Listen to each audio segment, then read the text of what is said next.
Hi everyone, Becca here. Today I'm going to show you how to make homemade pizza. Let's get started. I'm using a stand mixer, but if you're just going to do it by hand, you can just use a bowl. So in the bowl, put your warm water, your sugar, and mix the sugar around a little bit. Add your yeast and let that sit for about 5 to 10 minutes until you see the yeast start to bubble, so you know your yeast is alive. Add dry malt powder and then your bread flour. Now on top of the bread flour, add your garlic salt, your dried basil, and mix that around to the flour a little bit, and then add your olive oil. Attach to your stand mixer with your dough hook, and you're going to mix that for about 5 to 10 minutes until you see it come together like this. Now if you're doing it by hand, it will take about 10 minutes and a lot of elbow grease. Once your dough is done, you can spray some oil onto your bowl and put your dough in there and some plastic wrap.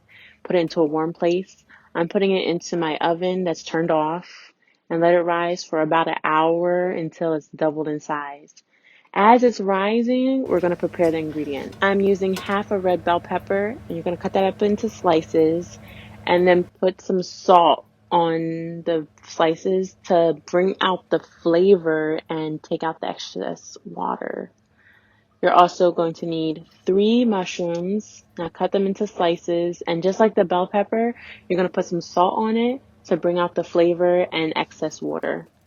In some boiling water, I'm putting some frozen spinach, and then once that's done, put some salt, let it cool down, and try to get all the extra water, extra liquid out of the spinach. So you can see a lot of water will come out. For the garlic crust, you need minced garlic, garlic salt, and melted butter.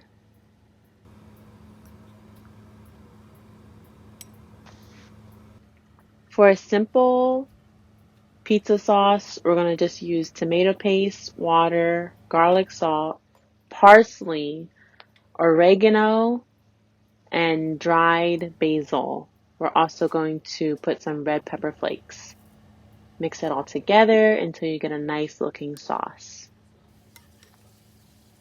Preheat your pan for about 5 minutes and then spread some cornmeal on it. Punch your dough down to get all the air out, and then spread it over your pan that's already been preheated, and make sure you have crust on the ends.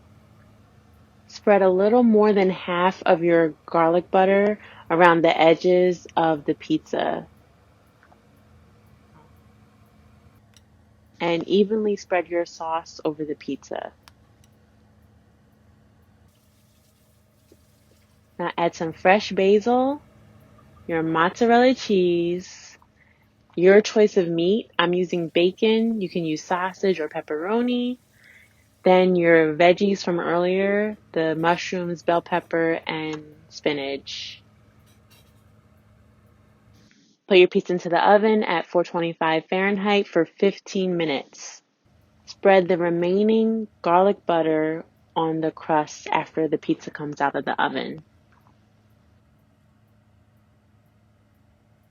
Grate some fresh Parmesan cheese all over your pizza. Now all you have to do is cut yourself a slice. Now remember earlier, because we preheated our pan, that helped the bottom of the pizza to become nice and crispy and evenly cooked. It's way better than store-bought pizza. Hope you enjoyed.